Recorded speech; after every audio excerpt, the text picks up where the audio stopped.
ప్రజ్ఞాభక్తికి స్వాగతం. తెలంగాణలో సుప్రసిద్ధ పుణ్యక్షేత్రం యాదాద్రి భక్తులకు మరో గుడ్ న్యూస్. తిరుమల దేవస్థానం తరహాలో భక్తులకు యాదాద్రి లక్ష్మీ నరసింహస్వామి స్వయంభూల దర్శనం కలగనుంది. రెండు తెలుగు రాష్ట్రాల్లో తిరుపతి తర్వాత అత్యధిక సంఖ్యలో యాదగిరిగుట్ట లక్ష్మీ నరసింహస్వామిని భక్తులు దర్శించుకుంటున్నారు. యాదాద్రి ఆలయ పునర్నిర్మాణం తర్వాత యాదగిరిగుట్ట లక్ష్మీ నరసింహస్వామి దర్శనానికి భక్తుల రద్దీ విపరీతంగా పెరుగుతుంది. ప్రతిరోజు వేల సంఖ్యలో భక్తులు ఆలయాన్ని సందర్శించి లక్ష్మీ నరసింహస్వామిని దర్శించుకుంటున్నారు. ఇప్పటి వరకు ప్రధాన ఆలయంలోకి చేరుకున్న భక్తులు గర్భాలయం ముఖద్వారం నుండి స్వయంభూలను దర్శించుకునేవారు.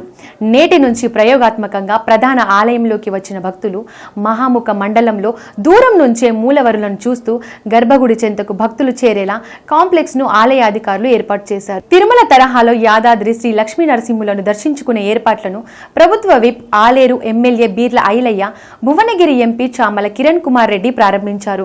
గర్భగుడిలోని నారసింహుడిని మహాముఖ మండలంలో 26 అడుగుల దూరంలో ఉన్న వేదికపై నుంచి భక్తులు దర్శించుకోవచ్చని ఆలయ ఈవో భాస్కర్ రావు చెప్పారు. 150 రూపాయలు శీఘ్ర ధర్మ దర్శన మార్గాలు గర్భగుడి వద్దకు చేరుకునే విధానంలో మార్పు తెచ్చి ఆ వరుసల్లోని భక్తులను కొత్తగా ఏర్పాటైన వేదికపై నుంచి పంపిస్తారని తెలిపారు.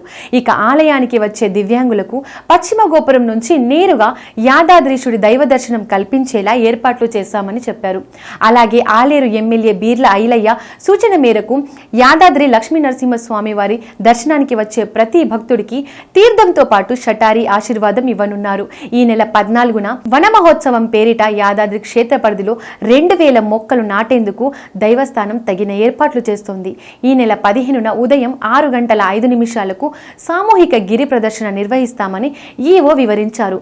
యాదాద్రి ఆలయంలో కొత్త నిత్యాన్న ప్రసాద భవనాన్ని శ్రావణ మాసంలో తొలివారంలో ప్రారంభిస్తామని ఆయన పేర్కొన్నారు. Please subscribe Pragna Media. Please like, share, subscribe to Pragna Media. Pragna Media, please do like, share and subscribe. Please subscribe to Pragna Media. Please like, share and comment if you like the video. Pragna Media.